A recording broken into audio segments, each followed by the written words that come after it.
Now, ladies and gentlemen, welcome back. Hello, my name is Gleb. I'm going to be hosting today, or attempting to. I'm glad we have a full hall of people. Now, I love the panels here. So far, we had two contentious panels debating a lot of questions. Now, this is going to be interesting. Now, we will have Melanie Boylan, now if I'm pronouncing the name correctly, from Irish Tech News. She's a very experienced journalist. And at the same time, she's a sci-fi nut. So she's also into Game of Thrones and all that stuff. As in social media, sci-fi, that's her game. She's going to be talking to 3 venture firm representatives and 1 Nordic Business Angels Network dude. Now, this is going to be very interesting. They're going to talk about 2 things, smart money and dumb money. As in, what is it, and when do you decide which one do you take? They're also going to talk about a little bit of impact investing.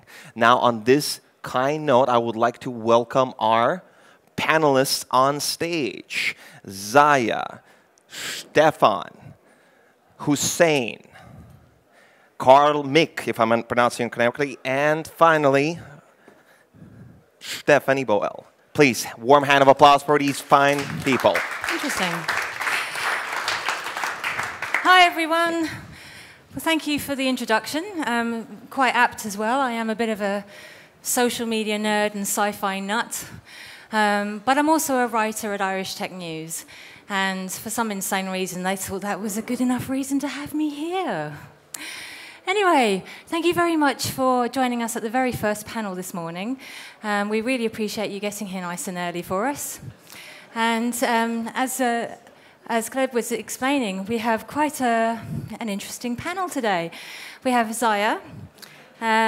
She's an early stage investor with EBRD, Venture Capital. And I've been looking at their Twitter profiles just to do a bit of, research. And I have to say, it's given me a bit of an eyeful on certain areas of their lives.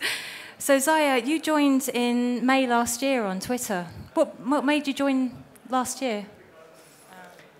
Is it on? Yeah. So coincidentally, I joined EBRD's venture capital arm, my current job, in May of last year. So that prompted me opening the Twitter account. Was it part of your contract? No, it was I just got to ask. My own initiative. Okay. Yeah.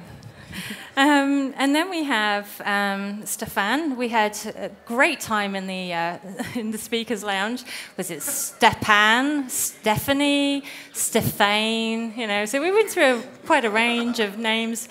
And you're also an early stage investor with LAUNCHub. I saw you retweeted the SpaceX launch. Did you watch it? Not really. Just retweeting dumply. And so you were just. It's basically maybe similar to Zaya. I mean, when I joined my VC firm, somebody told me you have to have a Twitter account. So I'm just tweeting. Oh, fair enough. But I'm more active on other social media actually, mainly for Facebook and LinkedIn. So there I post more intelligent things, I guess. And then we have Hussein Kanji. And you are no less than a blue tick on Twitter. Yeah, I don't think that means anything. That just means you know some people. You've got something on them, obviously. No, I know a lot of the exec team at Twitter, so they gave it to me a long time ago. I need to talk to you about getting me a tick. Easily done. Oh, good man. And your Twitter profile is build more tech, eat more cake. What's that about, Hussein? So I am an accidental investor and owner of a chain of bakeries in London that produce award-winning cakes and have the best afternoon tea in London. Well, there you go. See, I told you.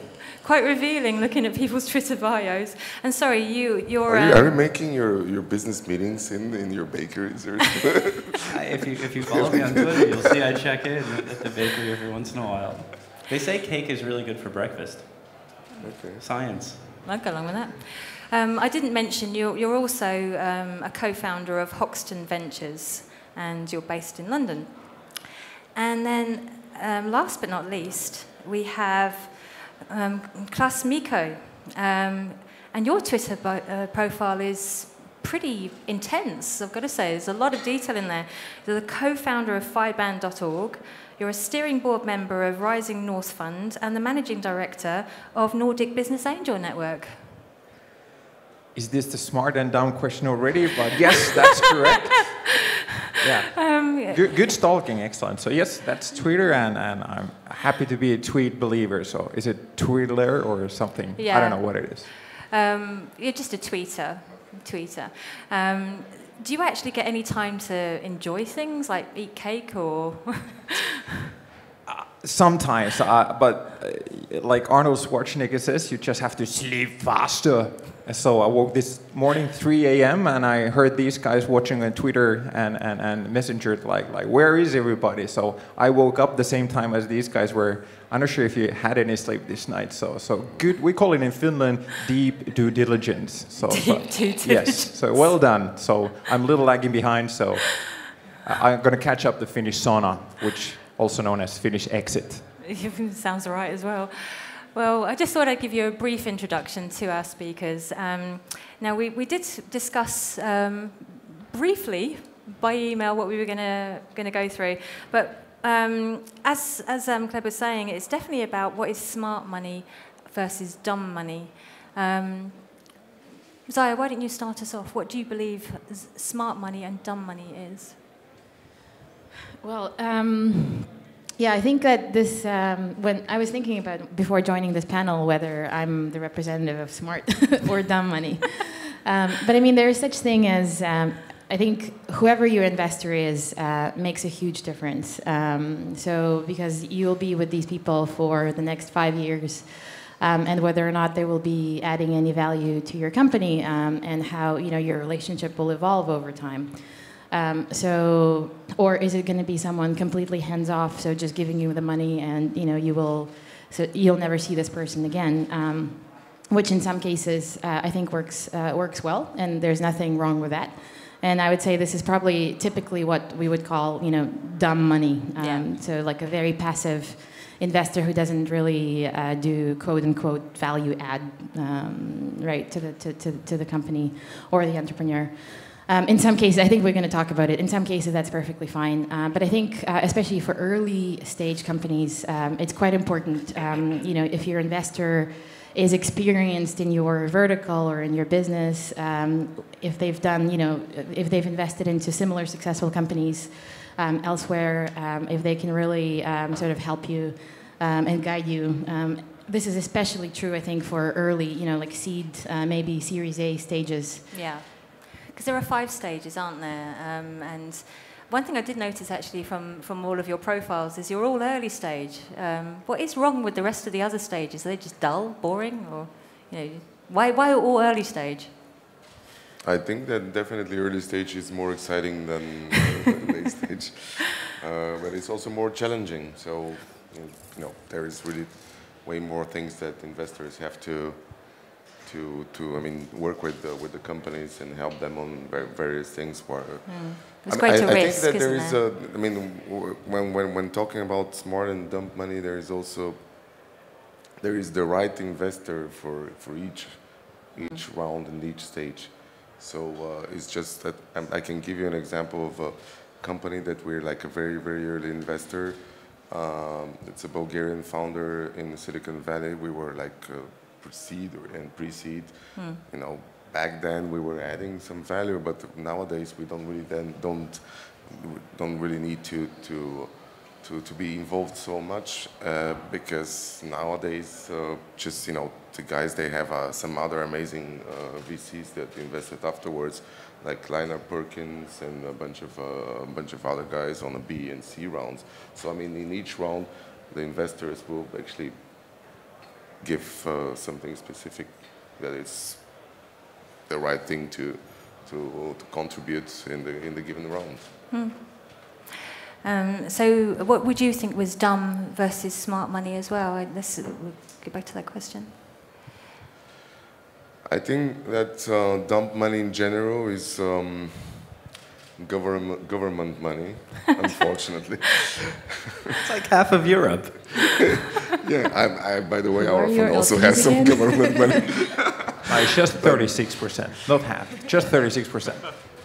But in general, I'm saying this because there are a lot of attempts in some cases by local governments to kind of artificially create funds. They do tenders. On those tenders, a bunch of guys appear and say, okay, we want to be the fund managers, and sometimes you have people without that much of experience that end up, operating a fund for the first time in their lives. So I would definitely, in the same time, this is the way to start things in an ecosystem. Like, so in Central Eastern Europe, there have been, funds like that. So, in some cases, local entrepreneurs, they don't really have that much of other options, but there will be, I would advise that they still have to be very careful, about the profile of the investor they're talking to. Is it like somebody that just, got some money from a local government or from a European organization without really having an experience investing or an experience of being an entrepreneur? Yeah. And Hussein, can you add any more to that? So I generally think most venture money is dumb money to begin with. We don't know how to build these companies. If we did, we'd be building them ourselves. So we write checks to people who are a lot smarter than we are, who then go on to do great things. There's dumb money, which is, I think, probably not so bad. And then there's really dumb money, which unfortunately there's too much of. And the really dumb money is people who then try and interfere in the business, often with the best of intentions. Oh, yeah. But they screw things up. We've seen this time and time again in all kinds of scenarios where people don't have the same long-term view, or people want to optimize for the short term, where people don't want to spend money. This is investors, and all of these things can kill companies or kill growth in the companies. Yeah. So I think you have to pick your money reasonably carefully. The really, really, really smart money, which tends predominantly to be in California, are folks who can do a lot of things behind the scenes and just make things a lot easier for a company. They may not add that much direct value, but they just open up a bunch of doors behind the scenes. So would that be like founder-friendly kind of thing? I think founder-friendly these days is, and it gets used a lot, it basically just means passive, right? The most founder-friendly thing is you write a check to someone and then disappear. Yeah. And maybe when they need to call you, they call you. But I think there are a bunch of investors who actively work behind the scenes to open up doors. Like, for instance, I have a blue check on Twitter. That's not because I'm any good. That's just because I know someone behind the scenes, and I can get myself a blue check. If one of my founders wanted to do the same thing, it's not that hard for me to be able to do the same thing for them. You can go through the formal channel, or you can go through the informal channel. Yeah. So the best smart money is probably the guys who can work the informal channel really effectively. Yeah. And Claes, Mikko? Yeah. Just as a comment, I think it's really crucial timing for the question dumb versus smart, because it's just increasing the amount of capital in for the early stage. The corporations, the governments, they all found the startup level. It's the hype and the whole package. So it's a good question. What kind of, it all comes down for the entrepreneurs, what kind of growth support they need. So capital, I would say there is, at least for the seed level, it's very well represented. And it's just the challenge is now, especially when representing angels, and what kind of profile are those? They are lucky to have less and less angels who screw up that cap table, take majority in the early stage and are really like bad angels. So actually understanding how to build that process. So what we see now, and especially when we're educating and training the investor category, not just entrepreneurs, is how to invest and then again how to use their skills. And I would say that now when we have the ICOs and matching funding from the government and that passive money, so it's more for the investors to actually start selling themselves. It's more and more the business for the entrepreneurs. They can choose, they can do the due diligence of the investors, which is really crucial. So picking up that perfect match, it's all about the team of the entrepreneurs, but also what kind of a matching investor you get with that growth resource. It can, in worst case, and we hear it a lot, especially with angels, that you get stuck, the dynamics doesn't work, and I guess most of the case, it's not so much the business doesn't work, it's just that team hasn't been able to adapt and modify whatever solution they have to offer, That's the job of the so-called investors. The investment can be also sweat equity in form of just brains and growing. And that's why we have a huge job in catching up with the giving back ecosystem, which is, of course, the Silicon Valley. Most likely we're never going to reach that, but it's a great benchmark. But we're getting there. And now it's just for the entrepreneurs to have more information, what kind of investors to have on board. VCs can be hugely valuable and just building to the next level.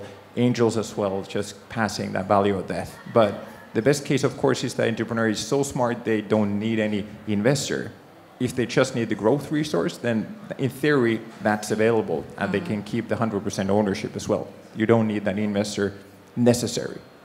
So, I mean, that would be the hope, isn't it? Yeah. I guess that would be the ideal, but as the ecosystem doesn't work for the 100% ownership yet, so that's why we have these excellent experts with that experience, but they cannot be jerks and just massive loads of capital owners. They cannot just ride on that being wealthy and I'll give you that investment. But then again, with money you can do a lot of help. For example, being from Finland, we see a lot of these, any kind of solutions. And if it's like a food delivery app, then what is the chance that you have this awesome solution, but then again, a Silicon Valley competitor can just pump in that funding for 2 years' time and just compete you out. So what kind of smartness will you need to actually gain those goals, whatever they are? Yeah, I just wanted to echo that point because I think more than ever before, entrepreneurs, especially at early stages, have a lot of options in terms of raising money and who they would raise money from. So this is particularly true with initial coin offerings. So that you could argue that that's sort of like the dumbest money that you could find, because these are your retail individual investors that probably would not always, but they wouldn't really know about the business, etc. They wouldn't get involved. But then you raise the money a lot faster than with the VC process, etc. So I think this question, because of this availability of different ways to raise money, and the question is, just in addition to capital, what else do you need from your investors? That's a really good point, actually, because the other areas of venture capital isn't just money. It's mentorship, it's services, it's office space. There's so much more than just money when it comes to venture capital. It's a value add at the end of the day. Maybe as like what we see from the VCs, they really have to build a profile. Like if you join our team, where you get the funding, but you also get this package when you, for example, you log in and you get all this ready-made material. They make sure that the VCs are team players, those coaches making those different teams play with each other and just trying to, it's not just finding that super unicorn potentially, somehow also building that team of how they can build synergies within that portfolio as well. So this is the best time that this is definitely going to disrupt the investor side.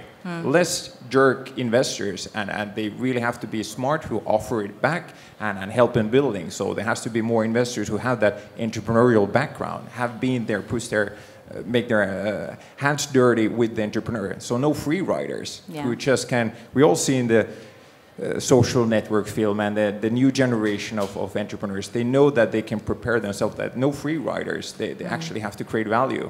So the big bucks, of course, that's in the upper level, the C and D rounds, and I'm not sure what's the smartness there. Then it's a different kind of a smartness, but the early stage, of course, that's the crucial part.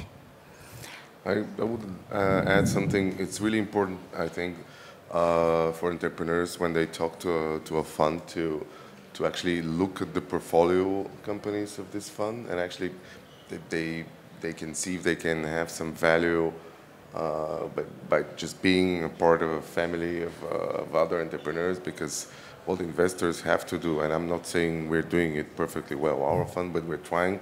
It's really to make more exchanges and knowledge sharing between the founders themselves and between the portfolio companies, and so this is also a way to be to smarter as an investor. One thing I would like to give to the people who are sitting here today is a bit of a checklist for venture capital. So if you could just have a quick think of what you might want to put as a checklist, and hopefully by the time I get down to you, Claes, they haven't mentioned the 2 or 3 that you want to say. So, Zaya. Well, I'm angel level, so these are VCs. Well, I got a bunch of stuff, so keep it coming. Yeah, I would start with looking over their portfolio and looking at the experience that they've had, what kind of companies that they've invested in, whether they've invested in your vertical or your business model, and whether this is a successful investor. You know, whether they've invested successfully. And then you can take it one step further, and you can actually do some reference calls with the investee companies, and talk to them about what it's like to work with this investor. Okay, so background research and history. Stephane? Yeah, for sure. I mean, when I'm talking to startups, you know, quite a few times I was asked about, you know, what do you guys provide on top of the funding. So there are some entrepreneurs that are like, you know, asking you directly this question, and usually the answer that I give is, you know, here's like a bunch of names. These are our founders. You know, just go and talk to them, and I'm happy to do the connection. That's a good idea. Yeah. So one other thing is that a lot of entrepreneurs are not doing their research properly. They, you know, the fact that you go to a conference and you see a bunch of investors and VCs on the speakers or in investors list, and you just start to talk to them, this is not good enough. I mean, you have to see, you know, is this investor like an active or a passive right now? Because VCs, they have stages. Yeah. You know, every VC also fundraises, so it's important for founders to understand that we also do fundraising ourselves, and it takes a while, sometimes even longer than for a startup itself. So, you know, first thing to check is this fund actually investing actively right now, or they're fundraising, or they're like passive in a way that they already invested, they still have money, but they keep this money only for the existing portfolio. Yeah. So this would be like checklist number 1. Checklist number 2 would be, are those guys investing in that specific geography? Because, you know, Max actually, he was in Sofia a few months ago, and he gave a talk, and you said something interesting, like the first checks are like traveling less than 50 kilometers or something like that. So, I mean, usually you will find your first investors really close to you. So, Due diligence both ways is essential. Yeah. You know, it's very important that you do your due diligence so that you know what your risk is. But it's as important that the startup or founder also checks up on the VC as well. So, yeah, very good points. Hussein? Yeah, I mean, the easiest tip is what Zaya said, which is you should do references, and you call down the companies, you call down the good ones, because you'll hear about how they added value, and you call down all the bad ones, the bad companies, the ones that failed, to find out how the investor behaves in the more stressful situations.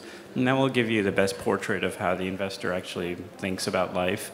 And then if you're socially connected enough, you call down the follow-on investors. So if you're an early stage firm, you call down the middle stage or the later stage firms, and you find out how they feel about that investor and about that firm, because they're the inheritors, right? They're the next round, and they will usually have a view on who's a good player and who's not a good player. Right. You know, in a small market like in California, where everything is geographically close and everyone is fairly socially connected, it's really easy to do that. When you start going across Europe and you're investing across countries, it's hard to hear the gossip and the real information. The information just doesn't travel as well.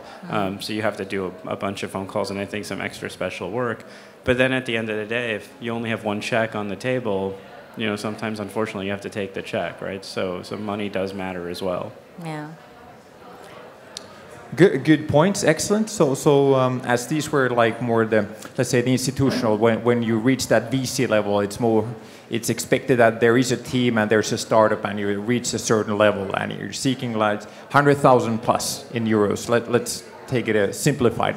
But so I guess they're for entrepreneurs from the VC point of view as well, that you are looking for investments from somebody who does that as a profession, investing other people's money most likely, and then again you have to be sure that you get an active and a good representative from that VC company, that your contact person is your team member as well, so you don't get a passive, because the risk is you get a hired person who has no experience for entrepreneurship in worst case, and that we can call passive in one sense. Of course, so it's important to know what kind of a team member from that good name of VC, for example, you get.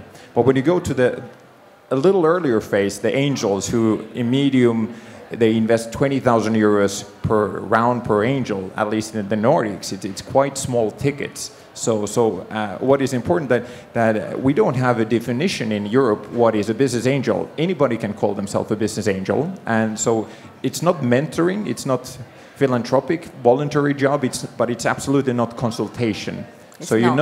It's not consultation that, because you're not paying for that service in that sense. So you're actually getting an investor. If you're looking for a consultant, then you're looking for a consultant. But it has to be fair that the entrepreneur understands that you're actually looking for an investor who gets equity ownership in that company in exchange for knowledge and eventually some capital as well to get to the next phase. So you have that, like, first of all, knowing that you actually have a right investor. And the second part, of course, the same, that you have enough information about this person, because most likely 90% of all the investments on angel level in the Nordics are made as a group. So not just one person, it's a group of people, typically 4 to 5. It can be even cross-border outside your own country. So how do you maintain that lead investor who represents, so you don't have too many chefs in that soup, so you have one voice, and that's the one you're building that company with from the ownership perspective. So but you have the support from the rest of that group. So once again, that's the problem for the lead investor. How does is that person able to create that perfect match of investors, not just free riders in that sense, and just building that 100K, 200K early stage investment. So once again, that's part of the discussion the entrepreneur has to make, and skillful entrepreneurs have the perspective that they scan out, do the due diligence of that investor, ask, is this a good person or not? What's the background? Has there been screw-ups before? And this is the perfect time to, once again, there are more and more information available and less possibilities for those passive free riders. So did everybody write down that checklist? I would actually add one more thing. To Go that. for it. So I think often, especially with like bigger VCs, you'll be interacting, during the due diligence and before the investment with the whole team. But I would try to understand who would ultimately be on your board, right? If it's going to be like one of the partners, and who exactly is it going to be? Because this is the person that you're going to be seeing on a regular basis for the next 5 years or more. So it's quite important that you actually feel comfortable having this person on your board, that you could have a relationship with this person, a reasonable, professional, mutually understandable relationship, and this person is not going to, interfere too much, or, basically, it's quite important to know who ultimately is going to be there. Yeah, no, I've got to say, when you're in the deal room or at a meeting here, it's great that you can bond over shared common interests, and you've both made it here, and you both like Game of Thrones and Walking Dead, and you thought the food at the cafe was fantastic, but you've really got to think long tail. And you've really got to think 5 years in advance. Are you still going to be, talking to this person, let alone investing with them? Can I add as well as one of the leading angels we have in the Nordics? He has one of his motivations for investing, because angel invest in two simplified things. That's the team and scalable. So these two simple things, if you have in order, you might very well get an investment. But this person has a saying that if he has a team that he likes so much that he's able to spend 2 hours a day for 8 years stuck in an elevator, then he's ready to make that investment. But that same goes to that entrepreneur, as you just said, that you're actually looking for that team member, especially in that early phase. So if you don't get that vibes correctly, that you actually like that person, or there's something, then you should just drop it. In most cases, it won't get much better, because when things are okay, you don't...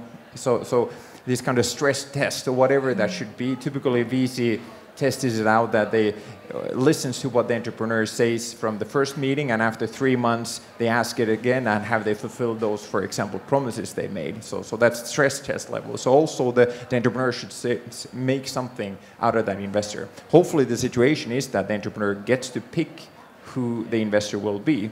But in most cases, the investor, it's not like you make a cold meeting and you make an agreement and sign it. It's more like a friendship that's continuing and being built. That's at least what we see back home in the Nordics, that it's a relationship game. And of course, when you're not pitching, that's the best pitch. You're just bonding, doing that 4 a.m. mingling with that glass of wine or whatever, and you're actually getting deep shit for whatever you like. So that's the key and a secret sauce, I would say, in many cases. We're all sniggering here because he was up until 4 a.m. So. He was the only one working that far. So. Yes, working. So yeah, I was wondering if there were any questions at all. If there are any questions at all at the moment. If you don't mind, I have one. Go for it. Hussein had a point regarding look up how did the investor behave when things went down. Now, question for all of you. Now, I don't know if you've been a professional investor specifically, but you're managing a lot of investors with Nordic Band. But specifically, how many belly ups or post-mortems do you publicly publish, as in cases where things went down, and make it available for anybody who's looking you up online? So all the cases you've invested into, your firm has invested into, how many of those cases do you actually make available so people can find out who you guys are, or speak publicly maybe on stage? Did I make myself clear, by the way? Yeah, so how many zeros or how many bad scenarios have we written about? We haven't written about anything, good or bad. So, we don't have the positives and we don't have the negatives. But all the companies are on our website, including the ones that went belly up. It's not that hard to figure out. And a bunch of our founders have tracked down founders where we've had major disagreements with the founders, usually in these stressful situations. In one case, we actively bankrupted a company and restarted it from scratch, and rightfully so. I think the founder is probably not one of our friends, but if you call him and ask him the situation, and then you ask us the situation, I think it's fairly easy to piece together. You can. There's nuance. There's no right or wrong in these things, but you can piece together what kind of happened without that much effort. So. Yeah, I'm trying to think. We have one write-off so far. Our fund is only like less than 5 years old, and I'm trying to think if it's available on the website. I don't think so, but I think you can. I mean, if somebody asked, we could easily share that information. Anyone else? We have our first fund was actually a micro-seed fund. So it was a 10 million fund where we invested in 60 companies. So you can imagine that out of those 60, there was a lot of That's a lot. I think around half of the companies actually didn't make it, but that's normal. I mean, we don't have them on the website because those guys are just no longer doing those companies. But what it's important also to say is that some of those people are actually still involved with us and with the fund. One of the guys is actually now kind of a associate, even if he doesn't have officially the title. He's really involved and helps a lot in the fund. Another guy just went from his startup to one of our other companies that we invested in. So there is also a lot of... so a bit of osmosis, is there? Yeah. Sort of moving from one fund to another. Okay. Yeah. I guess it's a little tricky on the angel level. It's so much more personal. So actually, that's a good point. And those like professional angels really... like those on angel list and are very visible, and invest massively with the representing as a lead the massive group, then it's much easier to follow those. And of course, Crunchbase lists all your portfolio, and you can easily track what has gone wrong. But actually, I don't know that angels have actively been sharing stories on their website, what we're wrong. We have, of course, the fail day and fuck up nights and those, and it's more and more in the angel level as well sharing, but it's more like within the investor community. It's more acceptable that you share the story that actually went wrong somehow. But it's typically the main message is almost always the fact that they fail with the due diligence of the team, and they just couldn't build up relations that lasted that stressful moment. And it's probably something you can't always even figure out in advance, of course. So many elements there are affecting that. How is that investment going to go? But from the topic like dumb versus smart, so I guess it's once again we're coming back to the fact that there should be more information. It would be fair for the ecosystem. Also, angel level, there would be more information available. And yes, even about those failures. At least we have one of those leading angels we have in the Nordics. He's a pro. He listed those 20 investments he's made, and those who failed, those are what's the topic? It's called experiences, or with the lessons learned was the topic. So lessons learned. So there are 4 companies that failed totally. So it's more in the positive culture as well. So I suppose part of the due diligence of everybody here is to make sure they look up these fail days and fuck up nights and get there, find out how people failed, why they failed. And I'm sure as VCs and an angel that you would have seen this slowly happening, or maybe fast happening, and sometimes you just can't help the founder in time to support it. In general, when you're in a stressful situation, there are people who can make things even more stressful, and there are people who can try and take some of the stress out. They're probably not going to be able to take the stress out because they're not the cause of the stress, and it's important to know that. And a bunch of our businesses have gone through ups and downs before they become really big, and so what happens on the up is you kind of don't have to do very much, right? It just kind of happens. But what happens in the down and how you behave in those situations can make all the difference in the world, especially to the founder who's running it, it's kind of a lonely, solitary job, right? Being the person who's trying to navigate something through troubled waters.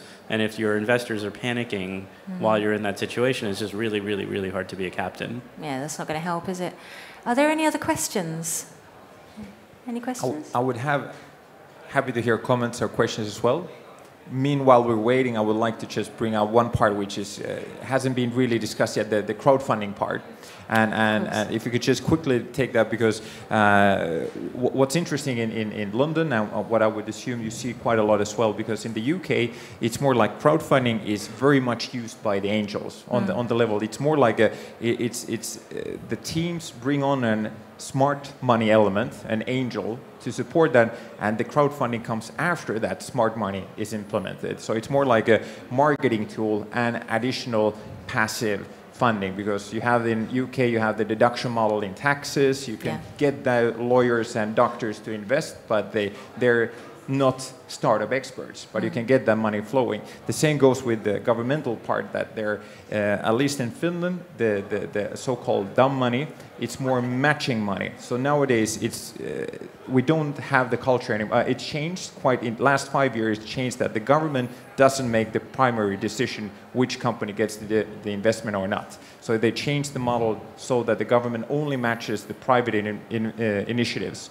So if an angel group or a VC group comes in, so the government matches those. That's not the case in Sweden, for example. That is, Almi Invest is investing primarily and doing that first investment. So it's very interesting seeing the balance where smart and taxpayer smart and wherever that line goes. But I guess once again, something to remind the entrepreneurs that if you're thinking about those platforms, so just make sure you have that skill in your team. Is it board consultation or even an owner and a former investor in some level? And I guess we're going to see the future trend as well, partly that the VCs, at least what I understood, are also start using more and more these investment platforms in the form of gathering that they are the expertise team and with the tools to gather the additional investment. Well, thank you so much, Claes, Mikko. That was actually incredibly impressive information just came out from that last few sentences. I hope you found... I surprised myself. I guess I quoted somebody. It must, that 4 o'clock end of your day must have helped. I hope you've found our panel of interest today. Thank you again so much for coming along this morning and watching us. If you have any questions, they will be available after the panel if you have anything you want to ask them one-to-one. And yeah, thank you so much for joining us. Thank you.